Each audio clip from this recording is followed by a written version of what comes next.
toutes et tous. Je suis Laurent Bibard, je suis professeur à l'ESSEC, École supérieure des sciences économiques et commerciales, depuis 1990.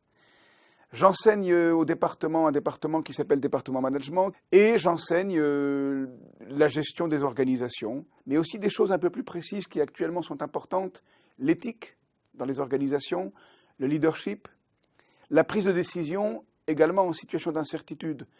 Et dans ce contexte-là, j'ai pris depuis l'année dernière une chaire, la responsabilité d'une chaire qui s'appelle Chaire Edgar Morin de la complexité. Quelles sont les attentes à l'enseignement supérieur? On pourrait dire quelque chose de très simple. L'idée de supérieur, il ne faut pas s'y accrocher, ce n'est pas du tout le plus important. Ce qui compte, c'est de se demander après le bac, qu'est-ce qu'on peut enseigner à des étudiants? Quel est l'enjeu?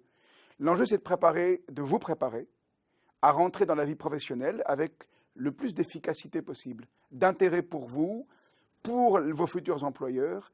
Et comment on peut faire ça? Qu'est-ce qui se joue? Ce qui se joue dans l'enseignement dit supérieur, du coup, c'est un rapport entre apprendre théoriquement quelque chose et la capacité de l'appliquer.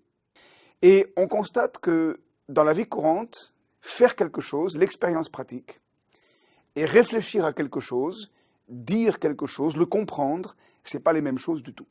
Et donc c'est important d'avoir à l'esprit que quand vous faites de la théorie, de la réflexion, quand on réfléchit, quand vous préparez vos épreuves de bac, eh ben, c'est de la théorie, c'est de la réflexion. En revanche, quand vous faites quelque chose, par exemple du sport, pensez bien, exemple, sport, etc., eh ben, ce n'est pas les mêmes choses. Vous aurez remarqué que ce n'est pas les mêmes compétences, ce n'est pas les mêmes aptitudes, ce n'est pas la même manière d'être avec les autres qui est appelée.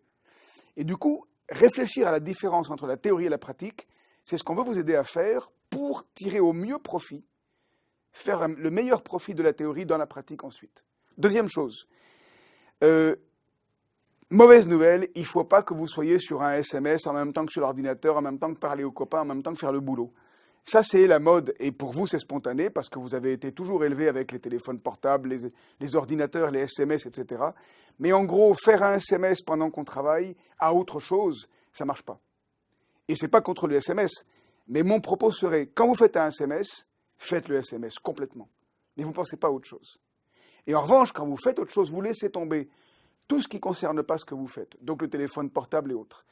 Autrement dit, on a besoin, dans l'enseignement supérieur, mais pour la vie professionnelle et pour toute la compréhension de l'existence en général, mais ça c'est de la vie professionnelle, de concentration. Et quand on est vraiment là où on est en train de faire quelque chose, que ce soit de la réflexion théorique ou de l'action, de l'expérience professionnelle pratique, on est beaucoup plus efficace. Voilà, donc bien séparer les choses pour être à même de les relier, d'une part, et se concentrer sur chaque chose que l'on fait, d'autre part, même les SMS.